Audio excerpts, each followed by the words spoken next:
کبھی سوچا ہے کہ ہم سب لوگ گھروں میں، شہروں میں ایک ساتھ کیوں رہتے ہیں؟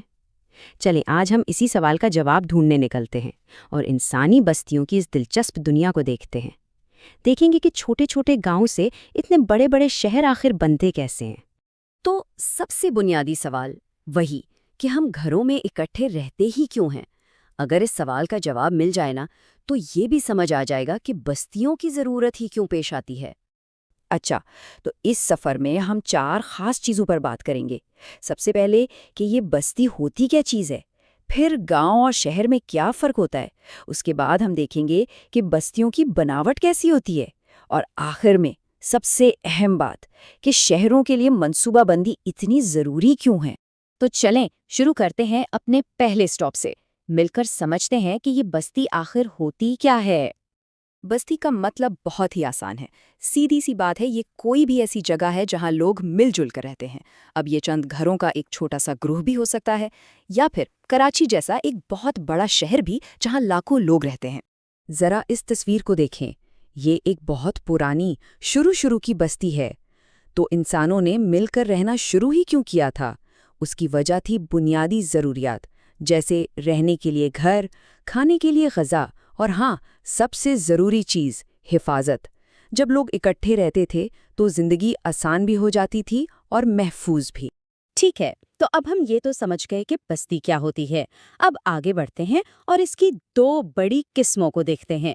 ایک طرف ہیں گاؤں، جن کو ہم دیہی بستیاں کہتے ہیں، اور دوسری طرف ہیں شہر، یعنی شہری بستیاں۔ آخر ان دونوں میں فرق کیا ہے؟ چلیں پتہ لگاتے ہیں۔ یہاں فرق بالکل صاف نظر آ رہا ہے نا؟ دیکھیں، گاؤں میں آبادی کم ہوتی ہے اور لوگوں کا جو خاص کام ہوتا ہے وہ ہے کھیتی باڑی۔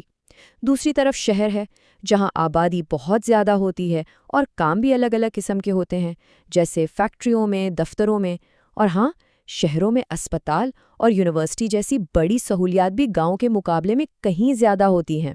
اچھا، بستیوں کی ان کی آبادی کے حساب سے درجہ بندی بھی کی جا سکتی ہے۔ اس کو سمجھنے کے لیے ایک پیرامڈ کا تصور کریں۔ اس پیرامڈ میں سب سے نیچے آتی ہیں سب سے چھوٹی بستیاں، اور پھر جیسے جیسے ہم اوپر کی طرف جاتے ہیں بستیاں بڑی سے بڑی ہوتی جاتی ہیں۔ تو اس پیرامڈ میں سب سے نیچے یعنی سب سے پہلے نمبر پہ آتی ہے سب سے چھوٹی بستی۔ اسے ہم ایک ڈیرا یا ایک چھوٹا سا گاؤں کہہ سکتے ہیں۔ یہ بس کچھ ہی گھروں پر مشتمل ہوتی ہے۔ پھر اس سے تھوڑا اوپر آئیں تو ہوتا ہے ایک گاؤں۔ یہاں آبادی بڑھ کر تقریباً 1000 لوگوں تک ہو سکتی ہے۔ یہاں ایک چھوٹی سی کمیونٹی بن جاتی ہے، اور اکثر ایسا ہوتا ہے کہ لوگ ایک دوسرے کو جانتے بھی ہیں۔ اور پھر پیرامڈ کے بالکل اوپر سب سے ٹاپ پر آتے ہیں شہر۔ یہاں لاکھوں لوگ ایک ساتھ رہتے ہیں۔ یہ اتنی بڑی بستیاں ہوتی ہیں جہاں سڑکوں کا جال، بڑی بڑی مارکیٹیں اور زندگی کی ہر سہولت ہوتی ہے۔ ظاہر ہے یہاں کا نظام بھی بہت بڑا اور پیچیدہ ہوتا ہے۔ یہ جو گراف ہے نا، یہ ایک بہت دلچسپ کہانی بتاتا ہے۔ اس سے پتہ چلتا ہے کہ ہماری دنیا کتنی تیزی سے بدلی ہے۔ ذرا سوچئے، سن 1800 نے 100 میں سے صرف 3 لوگ شہروں میں رہتے تھے، صرف 3۔ لیکن پھر صرف 200 سال کے اندر سن 2000 تک 100 میں سے 50 لوگ، یعنی آدھی دنیا شہروں میں رہنے لگی۔ اس سے اندازہ ہوتا ہے کہ وقت کے ساتھ ساتھ شہر کتنے اہم ہو گئے ہیں۔ اچھا، اب یہ دیکھتے ہیں کہ بستیوں کے اندر گھروں کو کس طرح بنایا جاتا ہے، مطلب ان کی ترتیب کیسی ہوتی ہے۔ کیا سارے گھر ایک ہی طرح سے بنے ہوتے ہیں؟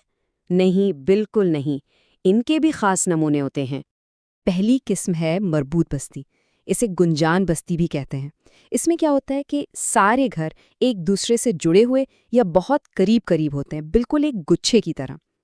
اکثر یہ گھر کسی خاص جگہ جیسے گاؤں کا چوک ہو گیا یا کوئی بازار یا مسجد کے آس پاس جمع ہو جاتے ہیں۔ اس طرح کی بستیاں میدانی علاقوں میں عام طور پہ نظر آتی ہیں۔ دوسری قسم ہے منتشر بستی، یعنی بکھری ہوئی۔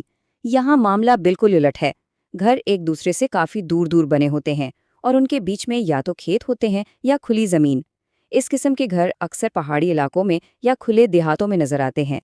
اور تیسری قسم ہے خطی بستی، یا جیسے نام سے ہی پتہ چل رہا ہے، ایک لائن والی بستی۔ اس میں گھر ایک سیدھی قطار یا لائن میں بنے ہوتے ہیں۔ ایسی بستیاں اکثر کسی سڑک، دریا کے کنارے یا سمندر کے ساحل کے ساتھ ساتھ بسائی جاتی ہیں۔ اب ہم اپنے آخری اور شاید سب سے اہم موضوع پر آ گئے ہیں، اور وہ ہے منصوبہ بندی۔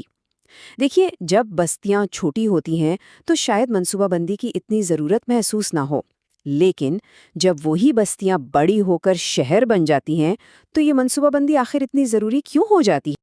ذرا سوچئے نا، اگر ایک شہر کو بس بغیر کسی نقشے یا منصوبے کے بناتے چلے جائیں تو کیا ہوگا؟ ہر طرف بے ترتیبی ہوگی، ٹریفک جام ہوگا اور مسائل ہی مسائل ہوں گے۔ بس اسی لیے بڑے شہروں کو ایک اچھے منصوبے کی سخت ضرورت ہوتی ہے۔ فرق بالکل واضح ہے۔ ایک طرف دیکھیں، بغیر منصوبہ بندی کے شہر کا حال کیا ہوتا ہے؟ ہر طرف ٹریفک کا رش، صاف پانی کی کمی، بجلی کی قلت۔ لیکن دوسری طرف ایک منصوبہ بند شہر خوشحال نظر آتا ہے۔ وہاں سڑکیں کھلی ہوتی ہیں، سب لوگوں تک سہولیات پہنچتی ہیں اور زندگی آسان ہوتی ہے۔ اس کی ایک زبردست مثال ہمارا اپنا شہر کراچی ہے۔ 1901 میں یہ ایک چھوٹا سا شہر تھا جہاں صرف 1.5 لاکھ کے قریب لوگ رہتے تھے۔